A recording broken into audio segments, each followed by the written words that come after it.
Welcome, creative adventurers. I'm Debbie Cohn with D Cohn Designs. I'm so glad you're here today. This week, the video is all about week 4, block 3, our stars block of our It's Christmas Time quilt along. Please join me today, but before you do, please give this video a thumbs up, tell a friend, and subscribe to my YouTube channel. Then head on over to my blog at D Cohn Designs. There you'll find the free PDF download of the pattern for this week's block, along with all the other patterns for blocks 1 and 2 and the overview of the quilt along. And please join me next week where we'll go ahead with the next block of our 8-week quilt along. Let's get sewing. This week's block is the star block. Now this block is actually a traditional 8-pointed star block, also known as the sawtooth star and by other names as well. You'll be making 5 blocks, 5 stars, total for row 3. But don't sew the blocks together yet. You'll add sashing to the blocks and rows in week 8. Just another quick note, this block pattern uses the 4 at a time, no waste flying geese method for making the star points and the block. You might want to use another flying geese or half square triangle method that you're comfortable with to make your star points. That's totally up to you.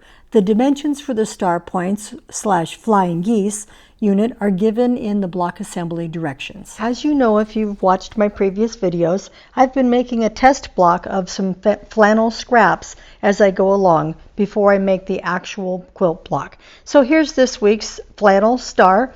The thing I struggled with the most was making sure that I don't cut off my points once I actually will put it into the quilt. So I want to make sure that when I finish this block to size at this point, that I have at least 1/4 of an inch around each star point. So when I sew it into the whole quilt, it won't cut off the points.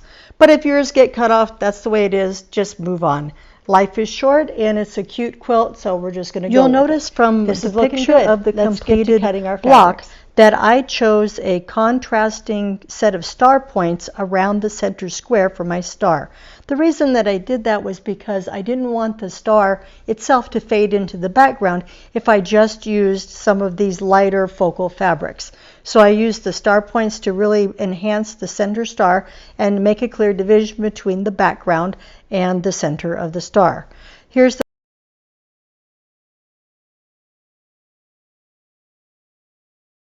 fabric I'm using. Again, it's Red Barn Christmas, and I've paired them up. So this is my center fabric, which I'll fussy cut. There's my contrasting star point. This one has direction, but I'm not going to worry too much about the direction. Center square, contrasting star point. Another center square and a bright contrasting star point. Another center square and contrasting star point, along with the original one which you saw in the photo. Couple things to note. When choosing your fabric for your stars, you'll want to notice whether you have directional fabric or not, and whether you have focal fabric that you want to feature in your center square. I want to give you a few options in case you want to fussy cut your focal fabric for the centers of your stars like I did. So one of the things you could do certainly is if you have a 5x5 ruler, you could use that and center it wherever you want on your fabric, because you'll need that size for your center square. Another option is if you have a different size ruler. In my case, this is 5x15. I simply took a piece of washi tape, or you could use masking tape, and marked it off at the 5-inch mark, so I know this is the size square that I need. Another option, of course, would be to just cut a piece of clear packaging from a takeout container or other packaging and to 5x5 and lay that down and decide where you want to fussy cut and then mark it in pencil. Or you could just simply lay it onto your mat and eyeball it yourself. Whatever works best for you in your situation will be just perfectly fine. A second tip has to do with if you choose contrasting star points. So if, like me, you chose contrasting star points where I have a center fabric which is different from my star points, then you will need 2 different squares, 10-inch squares. If you don't and you want your star center and your star points to be all the same, you can get all the pieces for this block out of one 10-inch square. So it's up to you whether you want to have contrasting star points or not. Rather than cutting into a second 10-inch square for each block, you may want to use scraps from previous blocks if you have ones that will work for your stars. So check that as well. Now I'm going to cut our Fabric A star centers.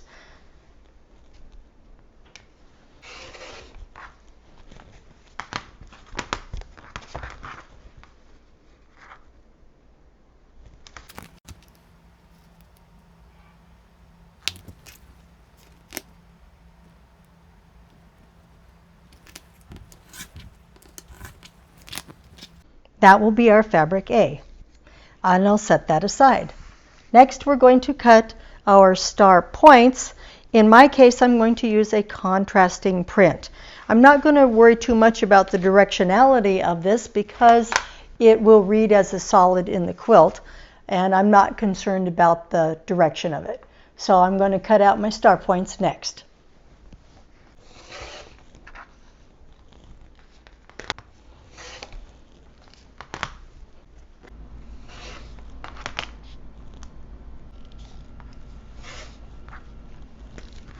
There we have our Fabric A and Fabric B print squares. Let's move on to cutting our background squares. Now I'm cutting my Fabric C square from a scrap of background fabric left from a previous block.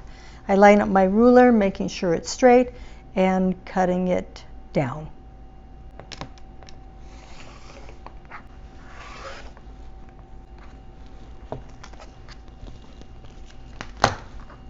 There's our Fabric C square. And then last we'll cut our Fabric D squares. For my Fabric D squares, you'll notice that I'm using a smaller ruler because the squares are smaller.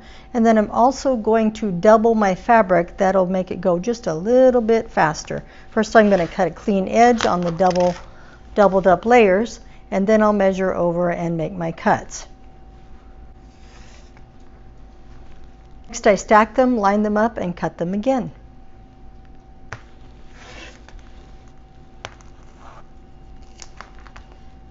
Then I'll cut the other two. Now, as you can see, we have our fabrics all cut for the block. Our Fabric A will be our center of our star. Fabric B will be the contrasting star points in the print. Fabric C will be the background for our star points, and Fabric D will be the outside corners of the block. The next thing we're going to do is we're going to mark the back side of our Fabric B squares. Diagonally, we'll mark a cutting line and our sewing lines for each of the blocks. Let's get started. To construct our flying geese or star point units, we're going to need to mark the back of our Fabric Bs.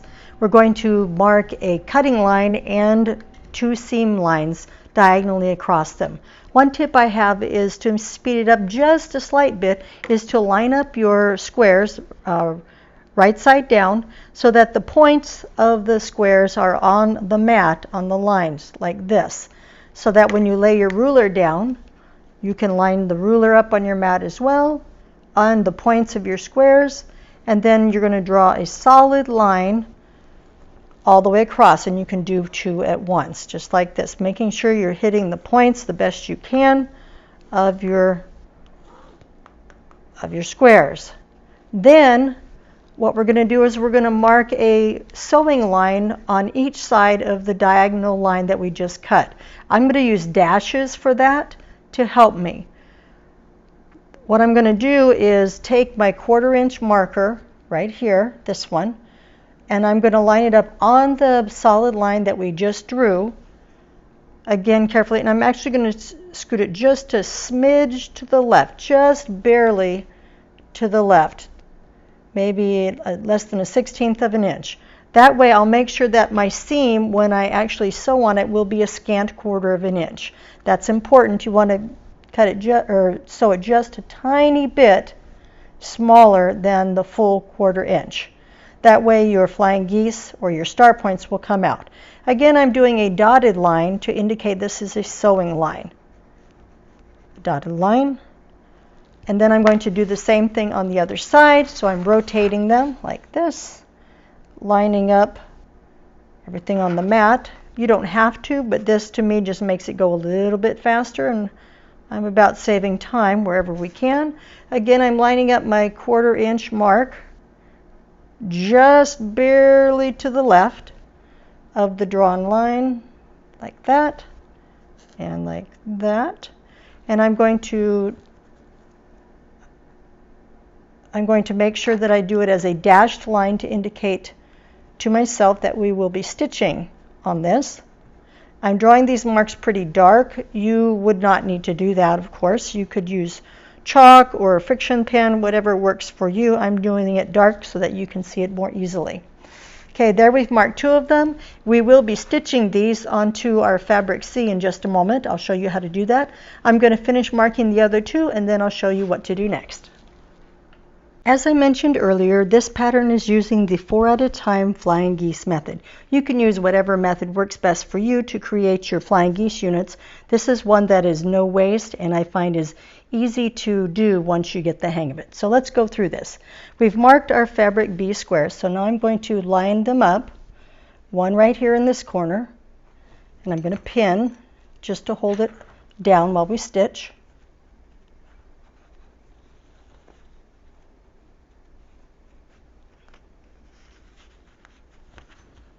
And then I'm going to do the same thing in the opposite corner, making sure that our squares are diagonally across from each other and the sewing lines just continue one another. Again, I'm going to pin, and then we're going to take this to the sewing machine, and we are going to stitch on the stitching lines here, and I'll flip it around and then come back up the other side. It's okay, you do want them to overlap and you will stitch them together. That's perfectly fine. Here you'll notice that I'm going to stitch just to the left of the sewing line, just barely to the left, about a thread's width or so, because I want to account for the width of the pencil and the folding that we will do later when we create the actual flying geese. So just barely to the inside.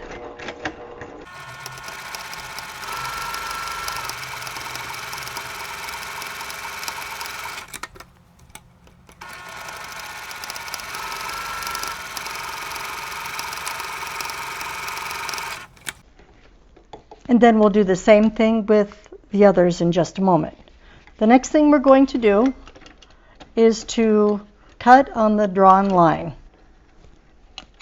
I'll show you what I mean. Now I'm going to cut on the middle line, on the cutting line, and cut the 2 sections apart. You can just use your shears. You can just use your shears, or you could certainly use your rotary cutter. It doesn't matter as long as you're reasonably accurate, because this will not be seen at all, and it's not used for the accuracy part. It's merely dividing the 2 sections in half. It's the seams that form the accurate part. The next thing we're going to do is going to press these back, and we're going to press them toward the triangles. Now we're going to press these units. I'm going to set my seams, being careful not to swish back and forth or sideways.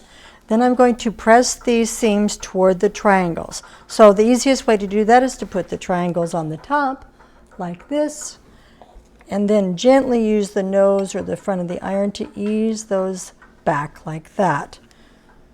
Once it's set, then you can give it a little shot of steam if you're a steaming person, which I am, and it should look like this. And then we'll do the same for the other one.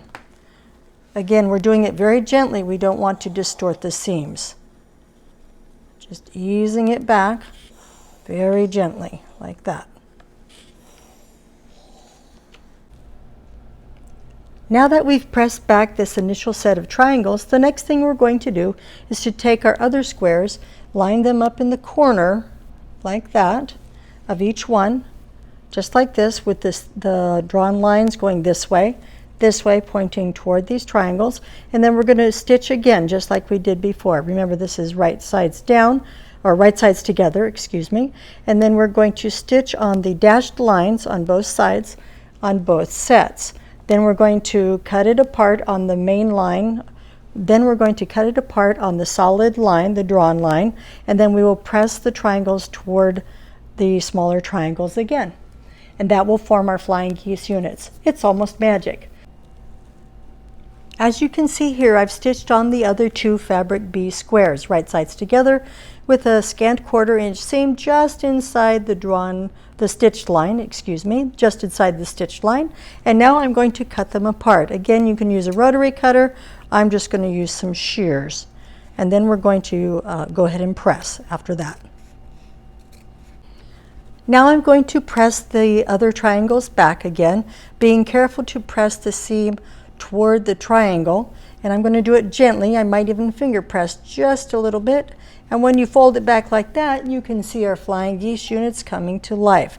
These will become the star points. If you turn it this way, now you can kind of see these will be the points of the star. So let's finish pressing, and then we'll begin to assemble the block.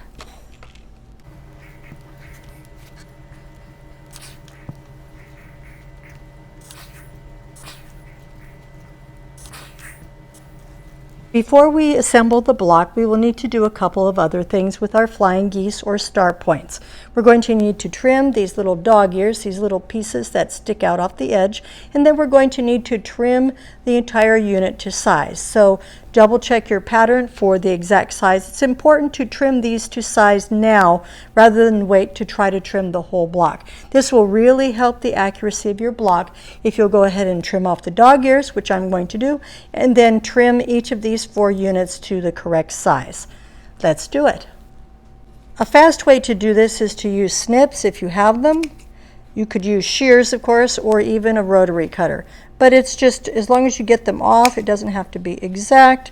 You just want to reduce the bulk in your seams, unnecessary fabric. Don't need any of that. Just snip those right off. If you have a lot of these blocks, it's something you could certainly do while you're watching TV or listening to a podcast, on the phone with someone, or waiting for your tea to brew or your coffee. Just snip them right off. And again, I like my little snips for this. Whoops. I like my snips for this because it makes it quick and easy to handle. And one more. There we go. So now we are ready to trim. Now we're ready to trim these to the correct size. One tip I want to give you is that when you are measuring and trimming up your flying geese units or your star points, that you want to measure first doing this measurement going this way, the vertical measurement. And you want to start from this side because you want to make sure you have plenty of room at this point here and these points so they're not cut off. Once you've trimmed them that way, then you're going to go ahead and cut them to the width they need to be. And what I typically do is I try to position them so there's an equal amount on each side. And so I'm cutting out about the same amount on each side. So when I'm trimming them, I don't cut one side in way too far. It will be centered when I cut to trim the units up. I'm going to trim them now. Now that we've sewn our star points or flying geese units, it's time to assemble the block. I recommend, if you have one, to use a design board, whether it's a homemade one like I have here or one you've purchased. That will really help you. You could also just use just some plain foam core or anything else that you can carry from your mat to your sewing machine. That will help you so that you can make sure you've got it assembled properly. So to begin, you take your fabric A square, and that is your center of your star. Then you're going to take your flying geese or your star points and you're going to lay them out around the center of the square like this. Let me move that over so you can see.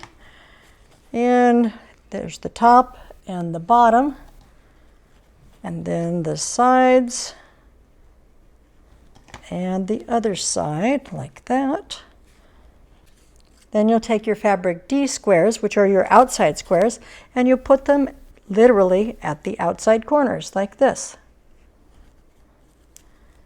And you can see how the star is coming together, just like that. Then what you're going to do is you're going to assemble the star. Then what you're going to do is assemble the star block. What I typically do is I go row 1, then row 2, then row 3. Some people choose to sew in columns. You do whatever works best for you. I've tried to sew in columns, my brain just won't have it. So I'm going to do it like this. I'm going to sew row 1 together like that. take it to the machine and sew. Then I'm going to sew row 2, section, oops, you can see I have a mistake. There's a mistake right there. This is the way it should look. Now it looks like a star. So just double check, always check before you sew. Like I almost made a mistake, that happens. So then I'm going to sew row 1, then row 2, then row 3. Once those are sewn, we're going to check and trim them, and then we will assemble the entire star. Let's get sewing. You can see I have the block on my design board here. I've got it laid out. I'm going to do one row at a time. That way I don't get confused and have to have a date with Jack the Ripper, the seam ripper of course, and redo it. It's happened, so I'm learning to do it using my design board. I hope you'll try it too. By the way, this design board is just some foam core from the dollar store covered with an old scrap of batting, and then I've just used some duct tape to round off the edges, but you could certainly use washi tape, you could use fabric and bind it even like a quilt square, whatever works best for you. I just find that this is helpful because as you can see, the fabric doesn't slip or slide and it's easy and portable to use. Let's go ahead and sew row 1.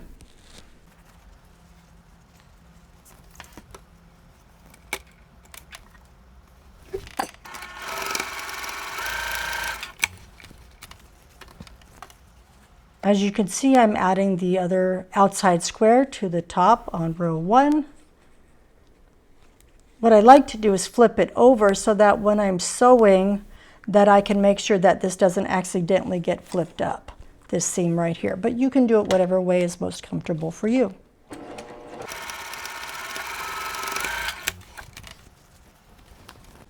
I put row 1 back on the design board, and now I'm going to move on to row 2. Here I'm also flipping it over, and I'm going to pin just because the seam is a little bit longer and I want to make sure I have it on there correctly.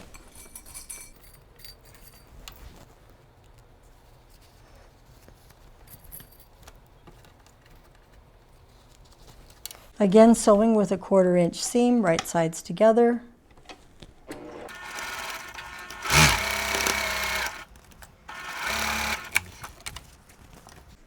I'm adding the other side now.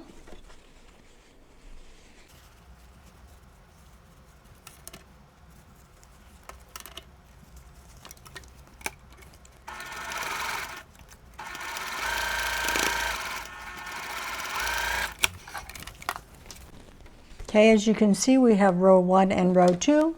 Now we're going to go ahead and sew row 3.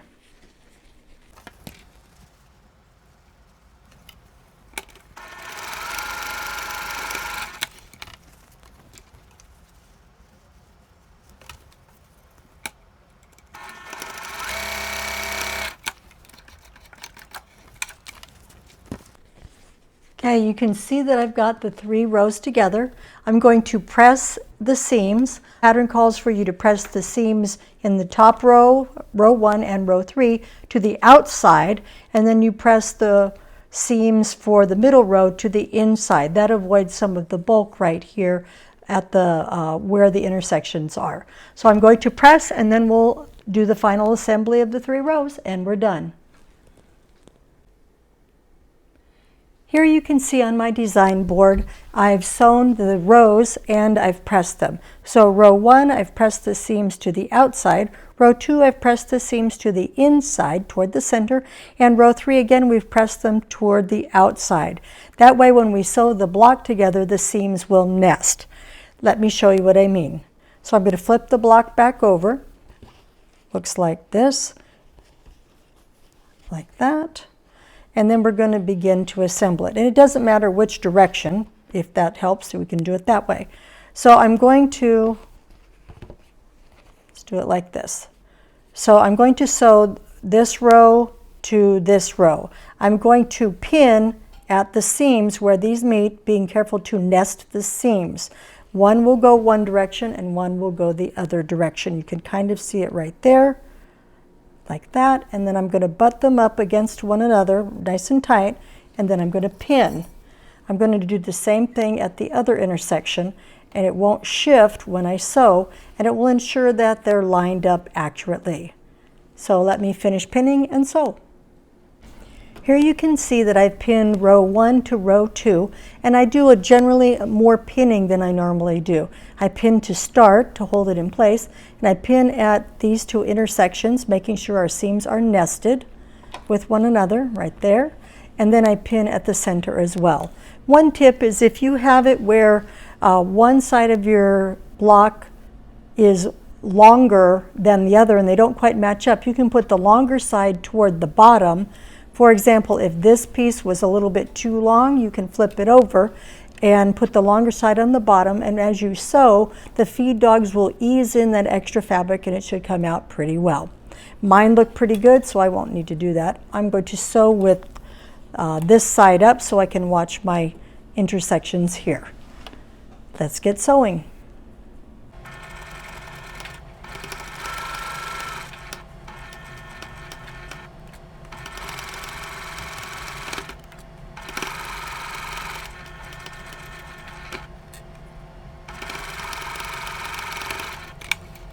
Okay, there's part of it. Now I'm going to go ahead and add the bottom section, doing it the same way. Right sides together, nesting those seams, making sure I've got it lined up right like that, pinning and nesting the seams, and then sew 1/4 inch seam right sides together.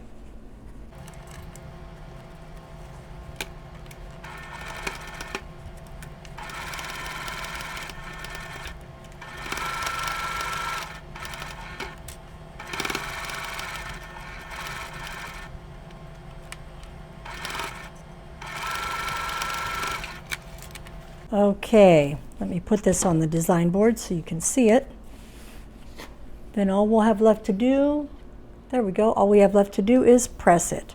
Check with your pattern for the pressing directions for the seams, and then I'll show you the completed block.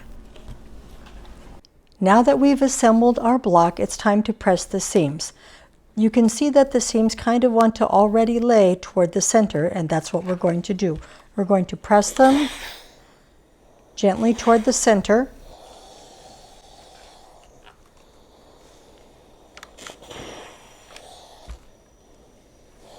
And then flip the block over as well and nudge the seams into place.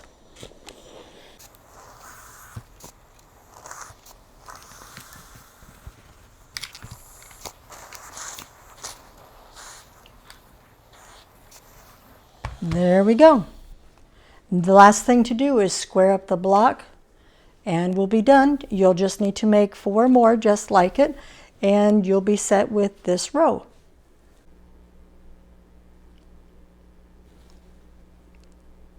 There you have it, all done. And that's it for this week's Quilt Along video. This was our stars block. Please join me next week when we will be sewing the stockings block in the Quilt Along. It's not too late to join in. Just head on over to my blog. You can download the overview and the patterns for the blocks we've done so far. And please give this video a thumbs up and tell a friend. And I hope you'll join us next week. Take care. See you soon.